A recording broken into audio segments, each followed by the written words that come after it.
Hello everyone, my name's Dave and I'm a former detective with a large Western Canadian police service. Of course, lots of what we learn about law enforcement comes from what we see on TV, but how much are they actually getting right? Today, I think would be fun to go through some of those clips in those shows and see exactly how they're doing. This is coming from my own experiences and my own background. So let's begin. Okay, so the first show we're going to look at is from a movie called Horrible Bosses, and it's an interrogation scene. Let's see how they do. You want to explain why you were doing 61 in a 25 zone? 1 block from the victim's house, just moments after he got shot dead. I was drag racing. So let's stop it here for just a moment. One of the things I think is quite funny about this little scene is that the detective that's in charge of this interview, he's actually interviewing 3 people at the same time. This isn't something that typically I think you would see in an actual police interrogation or an interview. To have all 3 people present at the same time, it kind of contaminates the statements of each person and it allows people to collaborate, I guess, to come up with a story or a version that's going to fit everybody's story. So a little bit inaccurate detail. I'm a drag racer. You were drag racing? In a Prius? I don't win a lot. Here's what I don't understand. You were at the crime scene. An hour later, we find the car and you just happen to be hanging out with this little freaky motherfucker, a registered sex offender. It was an empty playground. And this guy, who just happens to be working for Pellet Chemicals, the victim's company. What? My boss was murdered? Well, let's stop it here for just a second. I mean, one thing that I do appreciate about the show, other than the fact that he's speaking to each person together, you can see right at the very beginning, the investigator, he actually passes his damning piece of evidence to his, I guess we'll call him, primary interview subject. I mean, that's certainly something I think is really important. They should be given the opportunity, I guess, to speak to the evidence. And so in this particular instance, I mean, the officer passing that piece of paper with the photo of our suspect is something that I think is fairly realistic. Oh, wow. What were you doing in his house, Nick? Why were you there? Where were you during the murder? I was making love. I was making love to a woman. Yeah. Murdering some ass. Detectives? No, I have a question. If one of us knew, who the shooter was, and he was willing to serve you that perp on a platter, he would be entitled to some sort of immunity, right? No, he would be entitled to some jail time. Because if he knew who the shooter was and didn't tell us, that would be obstruction of justice. Well. Okay, so we can stop it there for just a second. What's something that I think is really interesting about that little sequence there is one of the 3 interviewees is trying to almost negotiate a deal with the detective. And the detective does a really good job. He actually says, no, you're not going to get immunity for whatever happens. And that's true. Police can't make promises, and they can't make inducements in these types of scenarios, or anything that comes after it, I mean, can potentially be disregarded. And so the officer shutting it down at that moment in time, good thing to say, nope, this isn't anything that's going to happen. The obstruction of justice thing, that's a little bit more dicey for me because, of course, at least in Canada, no one is obligated to tell the police anything. It's something that we're all charter protected from. And so the obligation for somebody to tell a version of a story is not something that, if they don't choose to do it, can it be obstruction of justice, at least in our country for sure. Listen, if you think we're going to believe that this is all just a big coincidence, we're going to be here for a long time. Okay, wait. By saying we're going to be here for a long time, you're implying that we're not allowed to leave, which would only be the case if we were under arrest. Are we under arrest? No. We just brought you in for questioning. Well then, ipso facto, you don't have sufficient evidence constituting probable cause for an arrest warrant. Not yet. Well, then, pursuant to the 4th Amendment,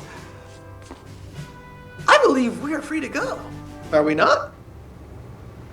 Yeah, technically, yeah. Technically is good enough for me. Get men. We are free men. Let's go. So very good sort of end to that whole thing. And he touches on something that's really important is that he's trying to identify his role. The investigator, hopefully, earlier on in that little sequence, would have advised those individuals whether or not they were facing some sort of jeopardy. By the nature of his questions, of course, it would suggest that they certainly did and that they were suspects in a homicide. But laying out whether or not a person is free to go or they're obligated to stay as a result of arrest, or even the feeling of being detained, is it's something that investigator has to identify, because if somebody is in a place where they've been detained or they've been arrested, it triggers charter rights again in Canada. So if they don't have the grounds to make that arrest, the person is free to go and they can get up and leave at any time. Okay, the next clip we're going to watch is a scene from CSI New York. Let's see how they did.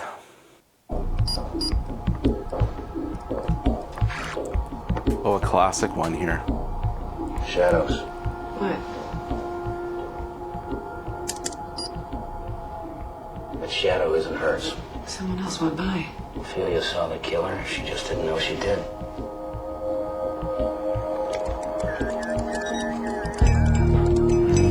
So we'll stop it there for just a second. I think anybody that's ever seen police video footage that's released into the public with the help of, or with the intention of trying to bring forward information will agree that often they just look like little sticks. They're very, very difficult to identify people from that type of video, and quality of video varies. Of course, it's getting better, but the quality of video is often a factor in being able to help move these cases along. Cornea is shaped roughly like this, right? So if I'm here and you're in my blind spot, your image should still reflect off my cornea. Corneal imaging. Let's magnify and see if we can get a reflection off her eye. Okay. Well, wouldn't this be fantastic if we could actually do this? It would be amazing. Good, good. Reverse the image. That's the best reflection of what she was seeing that we've got. What's that there? Looks like a guy in a t-shirt. Yeah. Resolution isn't very good. Yes, it is. Wow. You know, a big factor when it comes to what we believe in the public is possible and what is actually possible. I am not familiar with any type of software or anything out there that law enforcement could use to be able to kind of come up with that type of evidence. So my feeling about this clip is, again, very entertaining, a great idea, but very, very novel when it comes to the realities and the truths of what CCTV video can do at this point in time. So this next clip is going to come from one of my actually favorite television shows growing up. NYPD BLUE was the show, and hopefully you'll enjoy this clip. You're gonna be looking through one-way glass, Cynthia. You'll see them, they won't see you. If you recognize anybody, you tell us what number and where you recognize them from. So this is actually a really interesting way of trying to do an identification of somebody. It's not something that I'm familiar with at all. I don't know if this is something that's done down in the United States or in other countries or other jurisdictions across Canada, but something certainly I'm not familiar with. Typically, when a person is to try and identify a person that they may have seen commit a crime, it's done through a photo array and not actually a in-person line up through one-way glass. Okay. I'm gonna knock here. You recognize anybody? That's him, number 3. Where do you recognize him from? Oh, now I'm gonna have to move to another town, but they'll find me wherever I go. Cynthia, where do you recognize number 3 from? These people have agents working for them. I'm not safe, and you know it. I mean, all they have to do is increase the electric current in my apartment. Just starting to hear some of the things she's saying. I mean, we'll take a step back. This is very typical. I mean, witnesses are always so afraid to maybe come forward because they are concerned that the person that they've just identified is going to come back and harm them. That fear is something that we've learned by watching shows like NYPD BLUE. But is it realistic? From my own experience, no, it's not. I think that if we're to live in healthy, safe communities, it's important for us to stand up and say something when we see something is not right, and to report. I actually think that we're almost safer when we do so than if we don't. Would ever detect it, and I'd be dead. You won't have to move. We'll put a fail-safe in with the electrical company.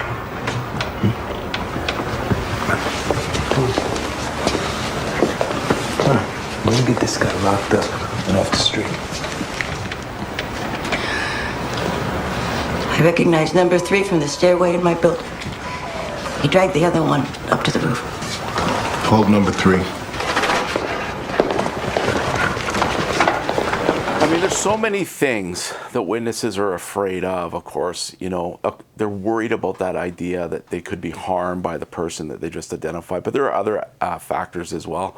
They have a fear of maybe sometimes not being believed, damage to their own reputation.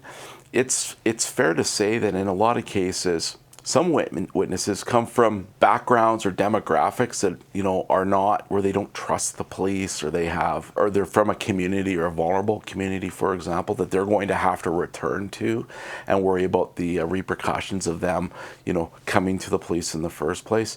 In this instance, one of the things that you know, I appreciated, and I think it's really important when it comes to trying to address someone's fears, is to hear the fear first. And so in this particular clip, the Detective Sipowicz, hears her fear. And one of the things that she's fearful of may be irrational. She may be suffering from some sort of a mental illness, but at least he hears what she's saying, and she has some concerns about her electricity and it being cut. He hears that, and he offers a solution to that. And that's a really important first step to getting somebody to overcome their fear. They just took a snapshot of the lineup. When that's developed, they'll bring in the squad and give you the sign. Is that going to be a long delay? Not if you can believe Polaroid. I don't believe any large company, and I'm quite certain he saw me through the glass. That really is impossible. Detective Simona Sipowicz will pick you up around 8. We'll need you at the grand jury tomorrow morning. I'll be ready if they haven't got to me yet. Arthur, this is Mr. Owen Devlin, counsel for Francis Donahue. I want to show you these fish. Naomi, actually, I prefer if you call me Lieutenant. I wanted to call you Lieutenant. I somehow got it in my mind that you preferred Arthur. Is my client being held? He's been arrested for murder. On what basis is he charged? Who called you? One of Mr. Donahue's associates. Donahue volunteered to stand in the lineup. A witness picked him out. Mr. Donahue's not the volunteering type. I'd like to talk to him. Sit down and wait. You'll see your client as soon as we get him in a cell. I messed up. They seem to be staring at me. Anyways, maybe we can take you home now. No, I'm afraid to move. What's the matter? That man we walked past is very sinister.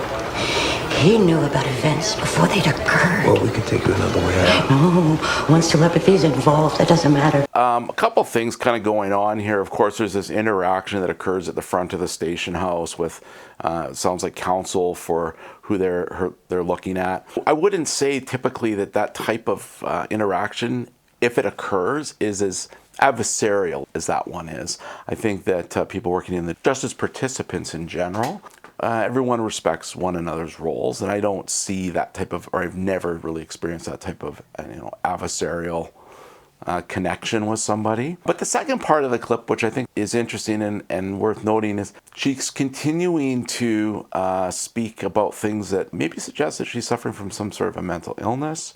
You know, she's talking about telepathy now. The investigators in any kind of instance like this, again, they need to be able to be paying attention to this, hearing this, and then making assessments and reporting those assessments back to, in this case, I think it's a district attorney, in Canada, the Crown.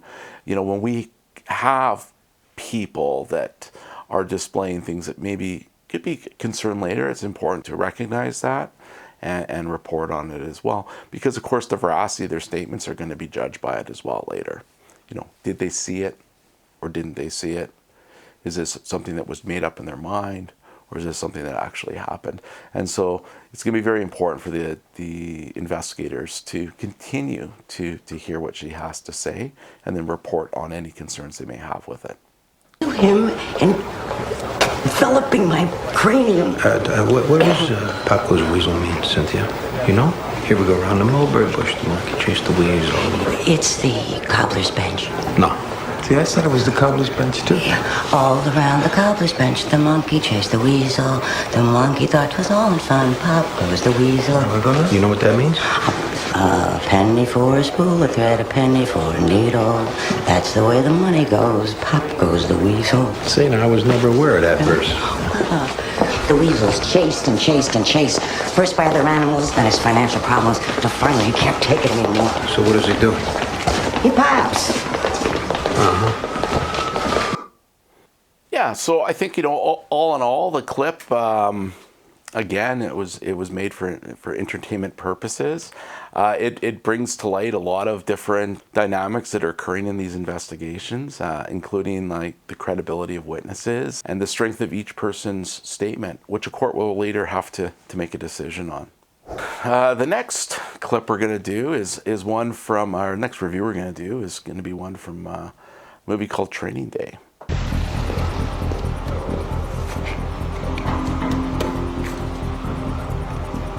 Get in, it's unlocked.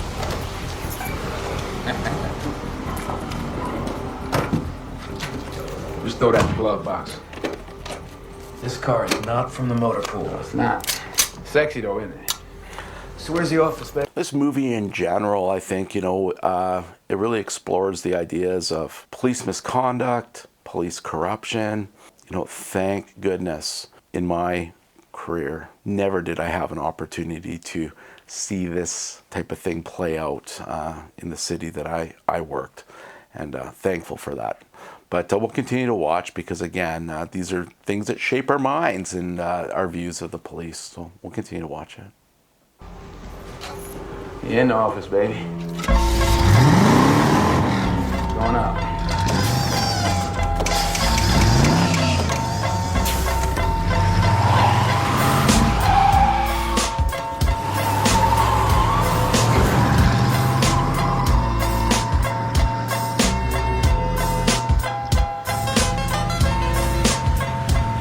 Certainly a fancy ride. They're going off to do whatever they're going to do here coming up in a vehicle that, again, something I can't even imagine ever being able to drive or have at my disposal in an investigation. But we'll continue. Today's a training day, Officer Hoyt. Show you around, give you a taste of the business, I got 38 cases pending trial, 63 in active investigation, another 250 on the log I can't clear. I supervise 5 officers, that's 5 different personalities, 5 sets of problems. You could be number 6 if you act right. But I ain't holding no hands, you understand? I ain't babysitting. You got today, and today only, to show me who and what you're made of. You don't like narcotics? Get the fuck out of my car, go back to the office, get a nice pussy desk job, chasing bad checks or something, you hear me? I hear you. Okay. Why'd you want to be a narc? I want to serve my community by ridding it of dangerous drugs. Right. But why you want to be a narc? I want to make detectives. There you go. You can do it. Stick with me. You can do it. Unlearn that bullshit they teach you at the academy, though. Don't bring none of that shit in here. I sure know that why I wanted to once long ago explore undercover work, and it was because I wanted to have a full view of what policing was, and I felt like an important part of that would be able to have this type of an experience. This is a little bit edgier than I think what I would have been used to, but fair enough, we'll continue on here. Killed out here. I will do anything you want me to do. And I would not do anything somebody wanted me to.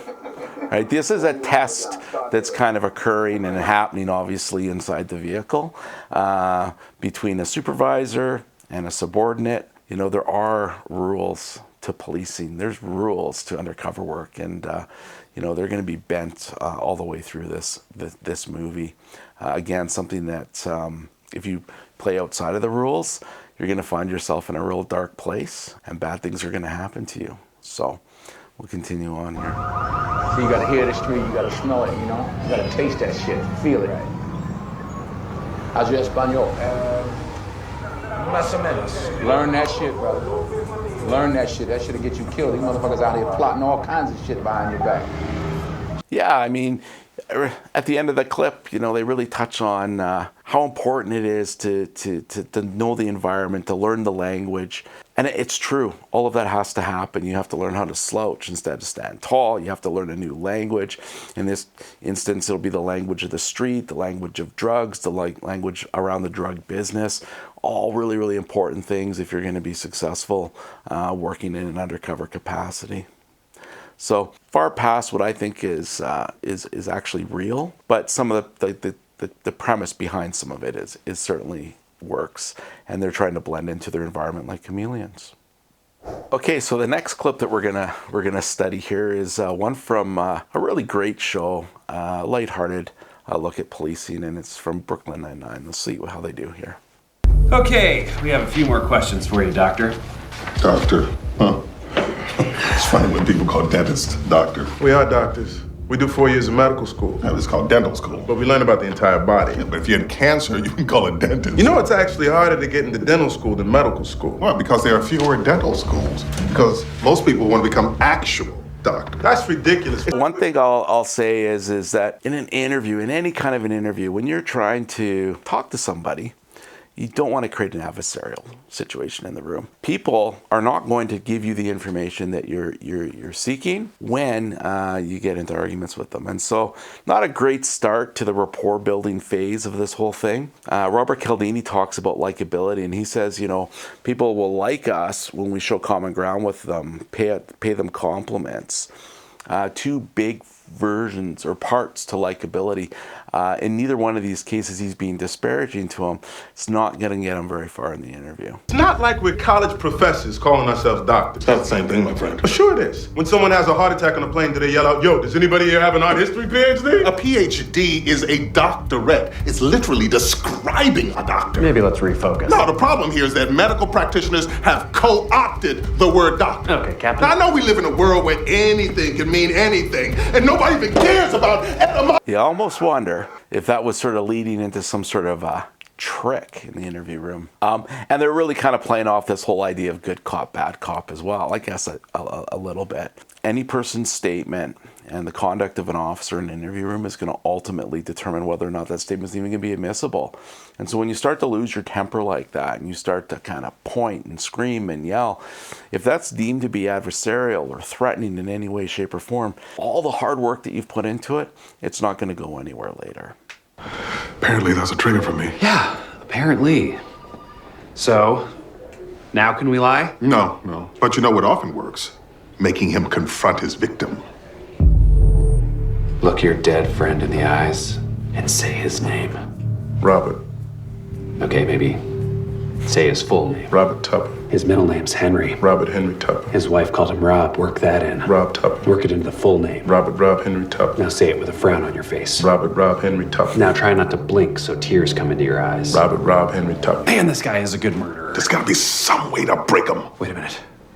I just had an idea. I mean, obviously, the success on any interview, it is a team effort. And, you know, there are a lot of people in behind the scenes that'll be watching the interview as well and providing some direction that the interviewer might go down. This next piece to this, bringing in a guitar, that would be very, very new to me, but a lot of fun for the show itself.